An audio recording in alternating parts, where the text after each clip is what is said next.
Welcome back. Republicans working to fund ICE and Border Patrol for 3 years through reconciliation after President Trump signed a bill to end the record-long shutdown at the Department of Homeland Security. Most agencies are now funded, except ICE and Customs and Border Patrol.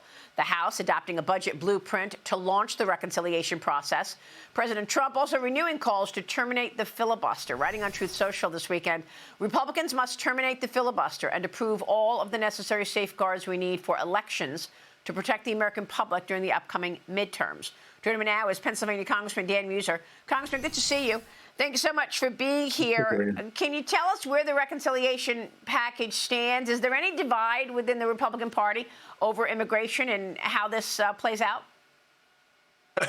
Well, yes, there's definitely a bit of a divide, but yeah, the Senate did pass the budget resolution, so that opens the gate for us to complete reconciliation, which we will do in mid-May, which will allow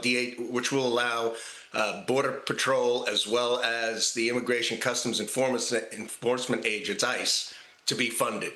So we think we're through this. Of course, the Democrats shut us down on this for over 10 weeks. They're completely against deportations. Of course, we know they were for open borders and then some for 4 years. 13.5 million, at least, illegals came into our country. That's why we're responding in this way. That's more people, by the way, than in the Commonwealth of Pennsylvania. So they're against deportations, they're for sanctuary cities, and they're for amnesty. That's what the American people have to understand. That's what we're trying to correct because, by the way, that's also the law. So I know that there was upset initially, and the House did not want to go with the Senate bill. They ultimately did go with the Senate bill.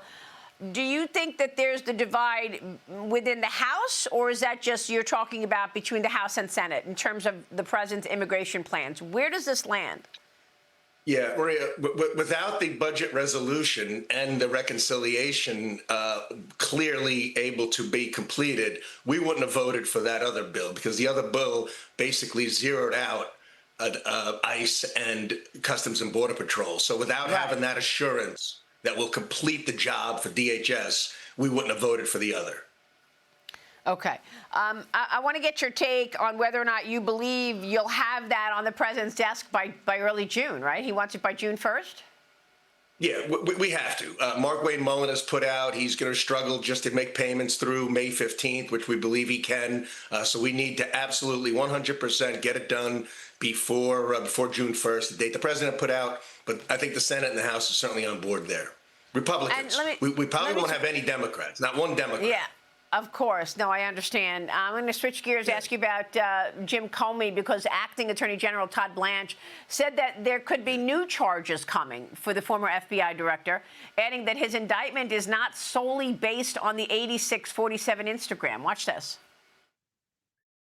Rest assured that the career assistant United States attorneys in North Carolina, the career FBI agents, the career Secret Service agents that investigated this case didn't just look at the Instagram post and walk away. That's why you saw an indictment last week, notwithstanding the fact that it was last May that the post was made. Rest assured that it's not just the Instagram post that leads somebody to get indicted.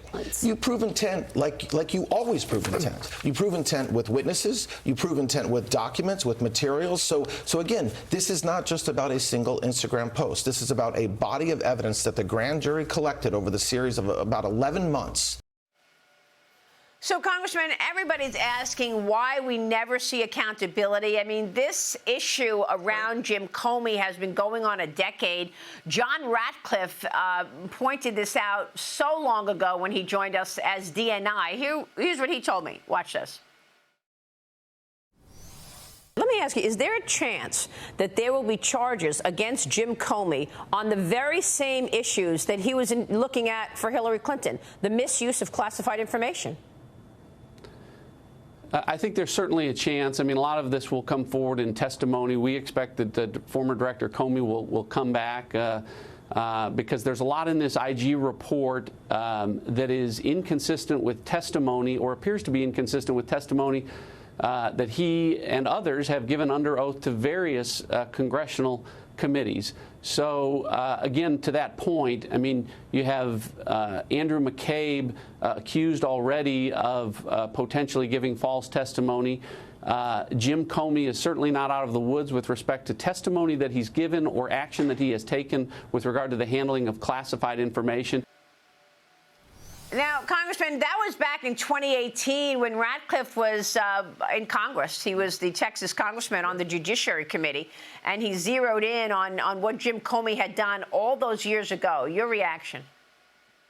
Well, of course, I know John Ratcliffe well, served with him, doing a great job with the CAA. Look, Comey is a dangerous guy. I mean, come on, he's the wrong guy to have any power, any authority. I mean, what he did to the president of the United States with the Steele dossier, knowing it was completely phony, walking into the Oval Office stating that, oh, they have this information, so-called evidence to the president of the United States, to shake him up. And then what they did to General Flynn was a setup. Look, he had Strzok working for him. He had McCaig working for him. These were bad guys, really trying to bring down a president. And John Ratcliffe would know best, particularly now, all the rest of the garbage in there, everything else they did. It's a federal felony to threaten, it's a Presidential Threat Act. What he did by putting that 8647, look, that's going to be determined in whether or not he actually called for the killing of the 47th president. But, you know, where there's smoke, there's fire. I mean, this guy has done a lot to show his hatred of the president, trying to take down the president of the United States. I don't know how much more people could see is more dangerous than that. Sort of attempt at a coup. But this guy's a bad guy. And then he shows up on Jimmy Fallon dressed like Miami Vice, like he's some sort of celebrity or movie star. He's a weirdo. Well, we had Victor Davis Hanson on yesterday. He says nobody believes the FBI director did not know what 86 means. When you 86 somebody. He says it's very hard to prosecute somebody when he's got this out, that he said it just happened to see it. He just happened to see it on the beach. In any event, we'll see if people remember this during the midterm elections. Look, you're running for re-election in Pennsylvania's 9th congressional district. Tell us about the path to victory, and what are you expecting in these upcoming midterm elections, Congressman?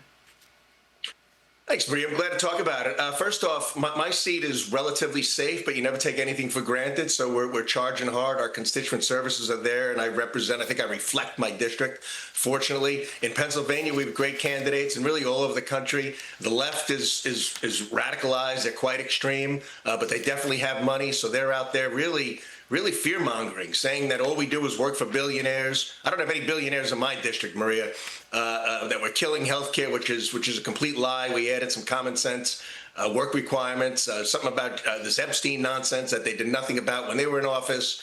And then they call us Nazis and the president dictator and things like that. That's their game plan. Ours is results. We're going to wind down the Iran conflict. We're going to bring stability to pricing. The president's plan and our plan for economic growth is strong. Our presence on the global stage has never been more respected. And listen, if they get in, first thing is impeachment. And not just the president. They're going to go after J.D. Vance. They're going to go after Marco Rubio. They're going to go after Lee Zeldin. They're going to go after anybody, the cabinet secretaries. And then they're going to have investigations like they're already planning them. All kinds of wacky investigations on anything that had been done that they could try to unwind or at least stop that the Trump administration is doing. So it's a big election, a lot at stake. We're going to win in Pennsylvania because we have great hard-working candidates. We just need to fortify them and keep the House, or else we will have like I said, a bit of a mess on our hands. Well, I understand that. Yeah, I mean, I understand that they're going to turn every committee into an investigative committee.